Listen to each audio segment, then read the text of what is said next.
في ليلة القدر وما أدراك ما ليلة القدر. ليلة القدر خير من 1000 شهر. تنزل الملائكة والروح فيها بإذن ربهم من كل أمر سلام هي حتى مطلع الفجر. درود شریف پڑھ لیجیے. اللهم صل على محمد وعلى آل محمد كما صليت على إبراهيم وعلى آل إبراهيم إنك حميد مجيد. اللهم بارك على محمد وعلى آل محمد كما باركت على إبراهيم وعلى آل إبراهيم إنك حميد مجيد. قابل احترام بھائیوں اور دوستوں اور میری ماں بہنوں، اللہ تعالیٰ کا بہت بڑا احسان ہے، اس کا کرم ہے کہ اللہ پاک ہم سب کی زندگیوں میں یہ مبارک مہینہ لیتا ہے. یہ رمضان کا مہینہ، یہ عمرے کے دن، یہ حج کے دن، یہ خیر کی گھڑیاں کہلاتی ہیں. اور خیر کی جو گھڑیاں ہوتی ہیں یہ گزرتی بہت جلدی ہے، پتہ ہی نہیں چلتی. ایک وقت ایسا تھا کہ ہم انتظار میں تھے کہ آج چاند نظر آیا ہے، آج تراویح ہے، کل پیپر ہو گیا، اور آج دیکھیں 2 عشرے پورے ہو گئے اور تیسرا عشرہ شروع ہو گیا.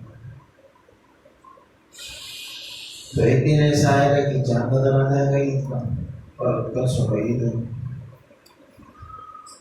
کیسے گزر گیا یہ مہینہ رمضان کا پتہ ہی نہیں چلے. رمضان کا مہینہ برکتوں کا، سعادتوں کا اور خیر کی گھڑیاں ہیں، گزرتی بہت جلدی ہے. اور خوش نصیب یہ ہے وہ ہے جو ایک مبارک گھڑی ان کی قدر کرتی. خوش نصیب وہ ہے ایک مبارک گھڑی ان کی قدر کرتی. دیکھیں ہمارے جاننے والوں میں، دوست احباب میں کتنے لوگ ایسے تھے جو سال گزشتہ جو ہے رمضان میں حیات تھے، زندہ تھے، آج وہ قبرستان میں ہیں. اور ہمیں نہیں معلوم ہم میں سے کس کس کی زندگی کا یہ آخری رمضان ہو، اور پھر اگلے سال وہ بھی مرحومین اور مرحومات کا اس میں شمار. تو لہذا آدمی جو ہے روزے ہو، نوافل ہو، ذکر و اذکار ہو، تاخراتوں میں جاننا ہو، اس اہتمام اور نیت سے کرے عبادت کی جیسی میری زندگی کا آخری ہے. اب پتہ نہیں اگلا رمضان ملے نہ ملے، تو بتائیے کس شوق، جذبہ اور اہتمام سے وہ عبادت کرے گا کہ وہ اس کو اپنی زندگی کا آخری سمجھے. ہمیں ایسی عبادت کرنی چاہیے اور ایسے ہی اللہ کے سامنے رونا چاہیے اور ایسے ہی اللہ تعالیٰ سے معافی کرنی چاہیے. ایک تو رمضان کا مہینہ خود برکت کا ہے، پھر اللہ تعالیٰ نے اس میں اور مزید برکت کا اضافہ یہ کیا کہ اس کے آخر عشرے کیے گئے. اللہ پاک نے راتوں میں شب قدر کو رکھا. ٹھیک ہے، تو رمضان کی فضیلت، اس کا نور، اس کی حفاظت اور زیادہ بڑی. حدیث شریف میں آتا ہے سرکار دو عالم صلی اللہ علیہ وسلم کو مدینہ منورہ ہجرت فرمائی تو رمضان کے پہلے عشرے میں آپ نے اعتکاف کیا کہ شب قدر مل جائے اس عشرے میں.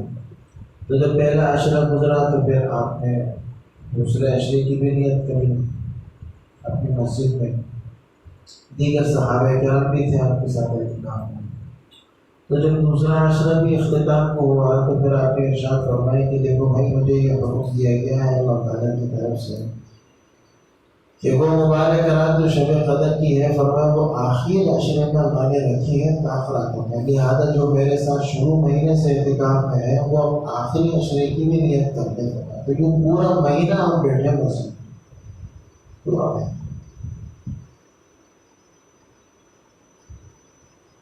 اور پھر وہ صحابہ جو اعتکاف میں تھے آپ کے سامنے فرماتے ہیں کہ پھر ایک رات تھی ایسی کہ جس میں سحری کے وقت جو ہے پھر بارش ہوئی.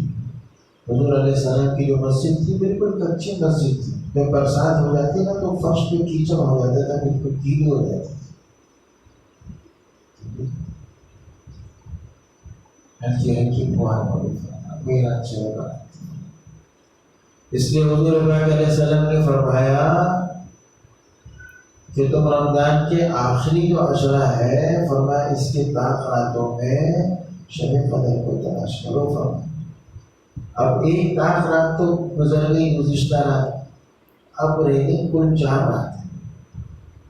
اب ان 4 راتوں کا ہم اہتمام اپنے گھر میں نماز پڑھنے میں، تلاوت کرنے میں، ذکر و اذکار کرنے میں، اللہ کے سامنے گریہ وزاری کرنے میں گزارتے ہیں. ابو سعید خدری رضی اللہ عنہ فرماتے ہیں کہ سرکار دو عالم صلی اللہ علیہ وسلم نے ہمیں اپنا خواب بیان کیا. آپ نے فرمایا کہ مجھے شب قدر بتلائی گئی لیکن پھر مجھ سے بھلا دی گئی. فرمایا پھر مجھ سے بھلا دی گئی، اور یہ بھلا دینا فرمایا آپ نے اپنی امت کو کہ تمہارے لیے بہتر ہے. اس میں اللہ کی حکمت ہے. اگر وہ رات متعین ہو جاتی تو پھر جو ہے لوگ غفلت میں ہوتے، بس اسی ایک رات میں جاگتے عبادت کرتے. اب یہ کہ ساری راتوں میں آدمی عبادت کرتا ہو سکتا ہے، یہ ہو سکتا ہے، وہ رات میں ہو سکتا ہے. تو آپ نے فرمایا کہ مجھے یاد دلائی گئی پھر مجھ سے بھلا دی گئی، اور فرمایا یہ بھلا دینے میں تمہارے لیے خیر ہے. ابھی علیہ السلام کے جو خواب ہوتے ہیں نا وہ بھی وہی ہوتے ہیں اور برحق ہوتے ہیں. اور اس بات کو ہمیشہ یاد رکھیں کہ انبیاء علیہ السلام کی جو جماعت ہے ان کو کبھی بھی نیند میں احترام نہیں ہوتا، باقی پوری امت کو احترام ہوتا ہے. آدمی سوتا ہے مسلمان کو بناتا ہے، لیکن انبیاء علیہ السلام کی سب کے نام. اسی طریقے سے انبیاء علیہ السلام کا نیند میں وضو نہیں ٹوٹتا اگر اس صورت میں کہ اگر وہ تقاضا کرے یا حق میں زوجیت ادا کرے تو اس وقت پھر نہانا ہے یا وضو کرنا ہے، ویسے اس کے علاوہ نہیں ٹوٹتا. سرور دو عالم صلی اللہ علیہ وسلم جب تہجد کی نماز آپ پہ فرض تھی، آپ جب تہجد کی نماز پڑھتے تھے تو آپ کی تہجد پر قیام اور رکوع بہت لمبا ہوتا تھا. آپ کے قدم مبارک پر ورم آ جاتے تھے، اور جب تہجد سے آپ فارغ ہو جاتے ہیں تو اپنی کمر مبارک سیدھی کرنے کے لیے تھوڑا سا لیٹ جاتے تھے.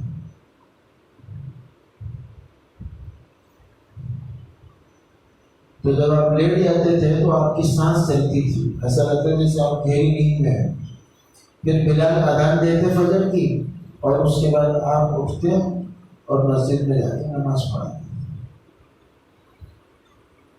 وضو نہیں کرتے تھے. ایک مرتبہ حضرت عائشہ نے پوچھا رضی اللہ عنہ، اللہ کے رسول صلی اللہ علیہ وسلم، آپ جب نیند سے اٹھ جاتے ہیں تہجد کے بعد جو بیٹھتے ہیں نا، تو میں نے دیکھا آپ کو، آپ اذان کے بعد آپ مسجد تشریف لے جاتے ہیں تو آپ نماز پڑھا دیتے ہیں، آپ وضو نہیں کرتے ہیں. تو اس پر حضور پاک علیہ السلام نے فرمایا ان عینی تنامان ولا ینام قلبی، میری دونوں آنکھیں سوتی تو ہیں پر میرا دل نہیں سوتا تھا. میرا دل ہر وقت جاگتا ہے، ہر وقت اللہ کی یاد ہے، ذکر ہے، اللہ کے نور پر ڈوبا ہوتا ہے. اور عام امت کے دل غافل ہو جاتے ہیں، اس لیے وہ 2 منٹ کے لیے بھی ٹیک لگا کے سویا چاہے کتنا بڑا بزرگ کو نہ ہو، اس کو بدل ٹوٹ گئی. 2 منٹ ٹوٹ گئے. اس لیے آپ نے فرمایا میری آنکھیں سوتی ہیں اور میرا دل نہیں سوتا تھا، اسے ہمارا وضو نہیں ٹوٹتا. یہ خصوصیات ہیں انبیاء علیہ السلام. جیسے ابراہیم علیہ السلام نے خواب بھی دیکھا تھا نا اپنے بیٹے کو ذبح کرتے ہوئے، پھر حقیقت میں کر کے دکھایا. خواب بھی اللہ کی طرف سے حکم ہے، اور انبیاء علیہ السلام کے خواب برحق ہوتے ہیں. تو بہرحال آپ نے فرمایا میں نے خواب دیکھا کہ مجھے شب قدر بتلائی گئی، پھر مجھ سے بھلا دی گئی، اور یہ بھلا دینا فرمایا تمہارے لیے بہتر ہے. پھر آگے آپ نے ارشاد فرمایا کہ میں نے اپنے ہاتھ میں 2 کنگن دیکھے سونے کے جو مجھے بڑے ناگوار گزرے. پھر میں نے پھونک ماری تو وہ اڑ گئے، اور پھر خود ہی اس کی تعبیر ارشاد فرمایا کہ اس 2 کنگن سے مراد وہ 2 جوتے ہیں جو ایک یمن میں ہے اور ایک یمامہ میں ہے. خود اس کی تعبیر. یہ حضور علیہ السلام کی دنیا سے تشریف لے جانے کے چند دن پہلے ان دو علاقوں میں نبوت کے دعوے دار سامنے آئے تھے. یمن کے اندر اسود عنسی تھا اور یمن میں مسیلمہ بن کذاب تھا. ٹھیک ہے. اور یہ اسود عنسی کو جو ہے وہ ذوالحمار بھی کہتے ہیں، گدھے والا. اس کا ایک گدھا تھا، اس گدھے کو اس نے ایسی ٹریننگ دی تھی کہ وہ اس کے سامنے کھڑا ہوتا تھا، سجدہ کرتا تھا اس کو، اس لیے اس کو گدھے والا کہتے ہیں. اور ایسا پھیلا اس کا فطرہ یمن میں جیسے کہ خشک گھاس کو آگ لگا دی جائے. الحمدللہ صحابہ کرام نے صفائی. اور یہ مسیلمہ بن کذاب آیا تھا اپنے قوم کے ساتھ حضور علیہ السلام کے پاس. تو اس کے قوم کے لوگ تو مسلمان ہوئے، اسلام قبول کیا انہوں نے، لیکن یہ کہنے لگا حضور علیہ السلام سے کہ بھائی آپ شہر کے نبی ہیں تو مجھے آپ دیہات کا نبی بنا دیجیے. ایسا بیوقوف آپ نے. حضور سے کیا کہا اس نے صلی اللہ علیہ وسلم، آپ شہر کے نبی، میں دیہات کا نبی. ٹھیک ہے کہ حضور علیہ السلام نے فرمایا یہ نبوت جو ہے یہ مخلوق کے اختیار میں نہیں ہے، یہ اللہ تعالیٰ کی منشا پر ہے، جس کو چاہے نہیں بنا. پھر کہنے لگا مجھے آپ لکھ کے دے دیں کہ آپ کے دنیا سے جانے کے بعد میں خلیفہ بنوں گا. تو حضور علیہ السلام نے فرمایا میں تم سے کوئی وعدہ ہی نہیں کرتا تھا، تم کو لکھ کے دیتا تھا. واپس جب اپنے علاقے میں آیا تو پھر اس نے نبوت کا دعویٰ کیا. تو صحابی رسول فیروز دہلوی رضی اللہ عنہ نے اس کے گھر کے پیچھے ایک نقب لگائی اور اس میں داخل ہوئے رات کے وقت، جب رات کے 2 حصے گزر گئے تھے. اور پھر جا کے اس کو وحشی نے مارا. تو بہرحال آپ نے خواب میں اس کو بھی بیان تھا. تو اب یہ مبارک مہینہ ہے، اس کی ہم قدر کر لیں جو چند دن رہتے ہیں. اللہ پاک کا احسان ہے جس نے روزے رکھنے کی توفیق دی، رات کے قیام کی توفیق دی، قرآن پاک سننے کی توفیق دی، پڑھنے کی توفیق دی. یہ سب اس کا کرم اور اس کا احسان ہے. ٹھیک ہے نا؟ یہ سب اس کا کرم. ذالک فضل اللہ یؤتیہ من یشاء. تو اللہ پاک اس تکمیل قرآن کو قبول فرمائے، اس تکمیل قرآن کو اللہ پاک قبول فرمائے. اس میں جو کبھی پیشی ہوئی اس کو بھی اللہ پاک معاف فرمائے. ٹھیک ہے کہ نہیں؟ اور خوب اہتمام کے ساتھ باقی جو آتے ہیں اس میں خوب اللہ پاک کی بات. میں ایک وظیفہ آپ کو بتاؤں تو اللہ کے رسول صلی اللہ علیہ وسلم نے بتایا، اس کو اپنی زندگی کا معمول بنائیں. سرور دو عالم صلی اللہ علیہ وسلم نے فرمایا کہ روزانہ 100 مرتبہ اس کلمے کو پڑھ لیا کرو. فرمایا اس کے 2 فائدے بتایا. ایک فائدہ یہ ہے کہ زندگی بھر کبھی فخر و فاقہ تنگی نہیں آئی ہے آپ پر. ہاں انشاءاللہ آپ کو کسی کے سامنے ہاتھ پھیلانے کی نوبت نہیں آئی انشاءاللہ. اور دوسرا فائدہ بڑھنے کے بعد یہ ہے کہ قبر میں آپ کے لیے نور اور روشنی کر دی جائے گی اس کلمے کی برکت سے. اللہ کے رسول علیہ السلام نے فرمایا. اور وہ یہ ایسا مبارک کلمہ ہے جو حضور پاک صلی اللہ علیہ وسلم کو جب مسجد نبوی میں سلام پیش کیا جاتا ہے آپ کے روضہ مبارک کے سامنے، جالیوں کے سامنے، تو یہ کلمہ اس جالیوں پر لکھا ہوا ہے.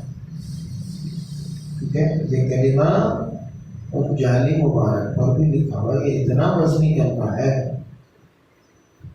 وہ کلمہ کیا ہے حضور علیہ السلام نے بتایا، آپ نے فرمایا یہ پڑھا کرو 100 مرتبہ روزانہ. لا الہ الا اللہ الملک الحق المبین. 3 نام ہے اس کا اللہ تعالیٰ. لا الہ الا اللہ الملک الحق المبین. لا الہ الا اللہ الملک الحق المبین. 100 مرتبہ یہ پڑھو. اور جب 100 مرتبہ ہو جائے پھر آخر میں اس کو ملا دو ساتھ میں محمد رسول اللہ صادق الوعد الامین. یہ پورا کلمہ جو ہے وہ پوری جو جالیاں ہیں اس پوری جالیوں پہ یہی ایک کلمہ چل رہا ہے. اب اس کا اندازہ لگا کہ کتنا وزنی کلمہ ہے. ٹھیک ہے. لا الہ الا اللہ الملک الحق المبین محمد رسول اللہ صادق الوعد الامین. روزانہ پڑھیں گے انشاءاللہ. کبھی زندگی میں تنگی مالی لحاظ سے اللہ پاک لے کر نہیں آئے اور خبر میں بھی اللہ پاک آسانی پیدا کر. اللہ پاک ہم سب کو عمل کرنے کی توفیق نصیب فرمائے. جو روزے رکھے اس کو بھی قبول فرمائے. جو تراویح ہوئی، جو کلام پاک پڑھا گیا، اس میں جو کمی پیش ہوئی، اس کو بھی اللہ پاک معاف فرمائے. وآخر دعوانا الحمدللہ رب العالمین. میں بھی دعا کرائیں. سورہ فاتحہ درود شریف پڑھیں. الحمدللہ رب العالمین الرحمن الرحیم مالک یوم الدین ایاک نعبد وإیاک نستعین اهدنا الصراط المستقیم صراط الذین أنعمت علیہم غیر المغضوب علیہم ولا الضالین.